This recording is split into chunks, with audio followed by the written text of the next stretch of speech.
Sampai ada satu orang dari Garuda Sakti menelpon, "Ustadz, anakku mau bertinju sama bapaknya." Kenapa?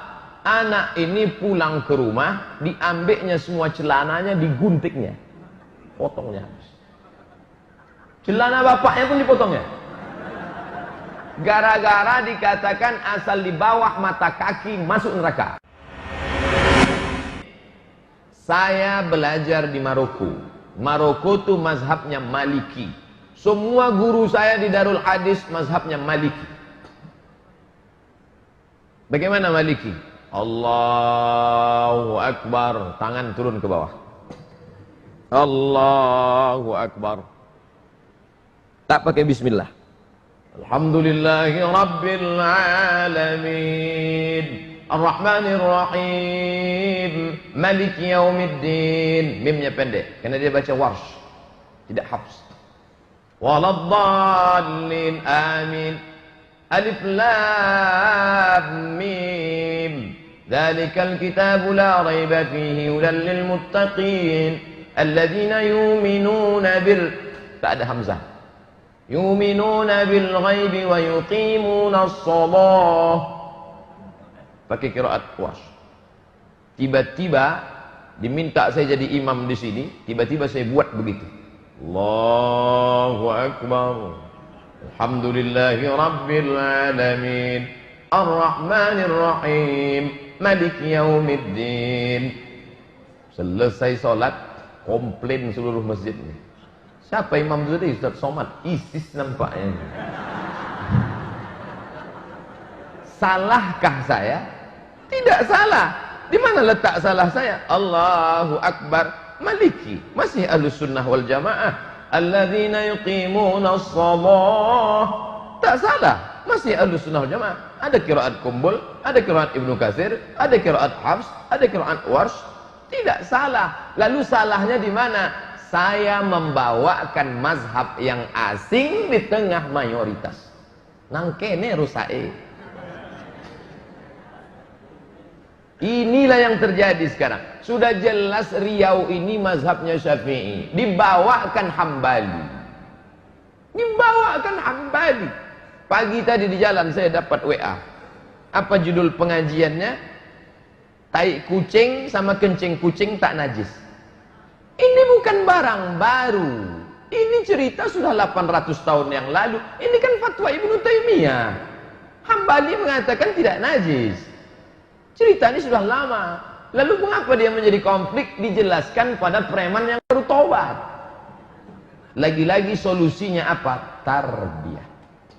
Maka setelah tamat nanti 40 tatap muka dalam bidang akidah Asy'ari, buatkan pula 40 pertemuan fikih Syafi'i, fikih ibadah, fikih muamalah, fikih munakahah, fikih siasat. Arba'in.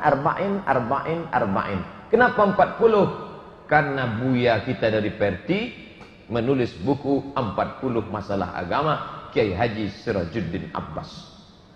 Ustaz, kenapa tulis buku 37 masalah populer? Malu saya kalau di akhirat berjumpa nanti sama Buya Sirajuddin Abbas. Kok angwe aja sampai puluh ya? Nanti jumpa nanti di akhirat. Oh maaf Buya, ambo cuma 37 aja.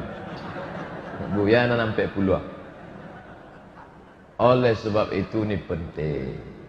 Bukan kita salahkan ketika orang ikut Imam Hambali. Hambali tak berkunut subuh.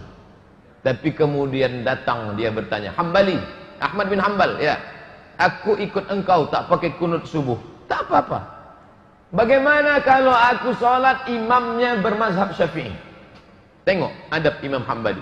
Kalau kau sholat imamnya bermazhab Syafi'i, maka kau angkat tangan, ucapkan amin. Allahumma hdina fi man hadait, amin. Wa'afina fi man afait, amin. Wa tawallana fi man tawallait, amin. Wa barik lana fi ma a'tait, amin. Wa qina bi rahmatika syarra ma qadait, amin. Wa yusirru. Kemudian setelah itu dibacanya tafsir, dia baca, si makmum baca, fa innaka taqdi wa la yuqda 'alaik wa innahu la yadhillu man walait wa la yu'izzu man 'adait tabarakta rabbana wa ta'ala falakal hamdu 'ala ma qadait nastaghfiruka wa natubu ilaik wa sallallahu ala sayyidina Muhammadin nabiyil ummi wa ala alihi wa sahbihi wa baraka wa sallam. Subuh tadi samping saya, pas di samping saya, salat subuh di masjid dekat rumah tadi. Ketika imam angkat, saya mungkin angkat, dia tak angkat. Allahumma hadina fi man hadait, kata imam. Enggak mau. Wa afina fi man afait, kau ajalah. Ini belajar dari mana? Ada perbedaan mazhabnya mana? Syekh Ibnu Utsaimin, ulama Saudi Arabia, mazhabnya Hambali. Ketika ditanya, Syekh, bagaimana kalau imam baca kunut, sedangkan aku mengikut mazhab Hambali tak pakai kunut? Apa kata Ibnu Utsaimin? Angkat tanganmu, ucapkan amin, li'annal ikhtilafa syarrun, karena melawan imam itu tak baik. Ju'ilal imamu liyutamma bih, imam diangkat untuk diikuti, bukan untuk dilawan. Syekh Abdurrahman Sudais, imam Masjidil Haram, datang ke Jakarta, diminta jadi imam di Istiqlal. Entah orang ini ngetes, tak tahu kita. Kira-kira nanti baca bismillah jahar atau sir. Maju Syekh Abdurrahman Sudais jadi imam di Istiqlal. Allahu Akbar. Bismillahirrahmanirrahim. Alhamdulillahi Rabbil Alamin. Selesai Al-Fatihah, bacanya Sabbihis. Baca lagi dia, pakai bismillah jahar lagi.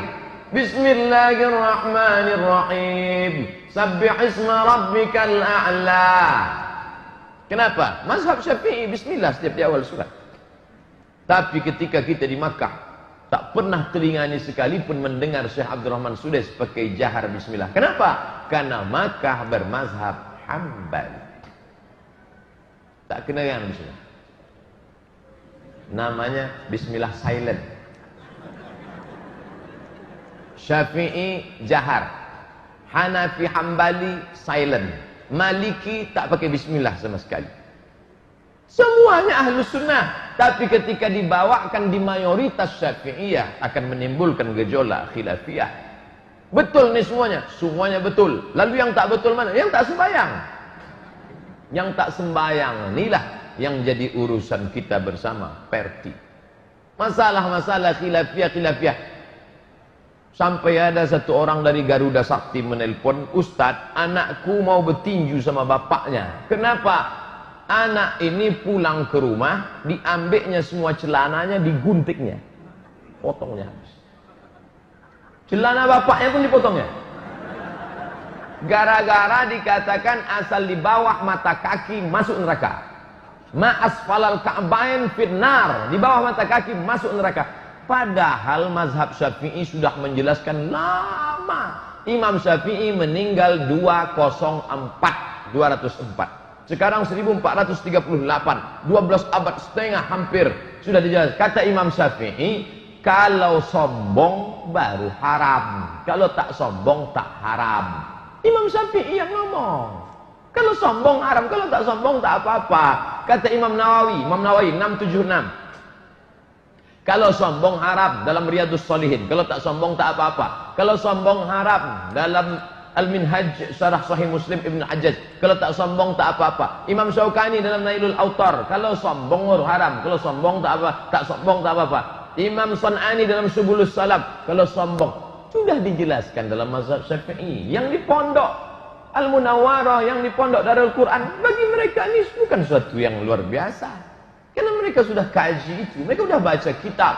Tapi yang SMP, SMA, SMP tak ada belajar agama, SMA tak ada belajar agama, masuk kuliah. Inilah yang haus-haus agama, ketika dia pegang, iya Pak. Saya tidak setuju yang mengejek-ejek. Ada kawan baru hijrah, lalu dipotongnya kaki celananya, lalu mengejek, itu saya tak setuju. Yang mau potong, potonglah. Tapi jangan semua kaki orang mau dipotong. Tapi saya pun tak setuju juga dengan yang mengejek-ejek. Begitu nampak kawan potong, tengok, kau lah bertambah lah tinggi nampak. Itu pun tak betul juga. Karena kalau dia potong daripada telak-elak kena najis, kena tai kucing, kan bagus, tak apa-apa. Yang kau mau potong silakan. Yang kau tak mau potong, kau tak masuk neraka. Karena ini masih domennya khilafiyah. Kalaulah berkelahi antara celana potong dengan celana tak potong, yang ketawa siapa? Yang tak bercelana. Kan ini yang jadi masalahnya sekarang. Lagi-lagi apa solusinya? Tarbiyah. Pendidikan. Maka dibuatkanlah fikih Syafi'i. Aqidah Asy'ari. Fikih Syafi'i dengan tetap menghormati tiga mazhab Hanafi, Maliki, Hambali. Yang ketiga adalah tasawuf.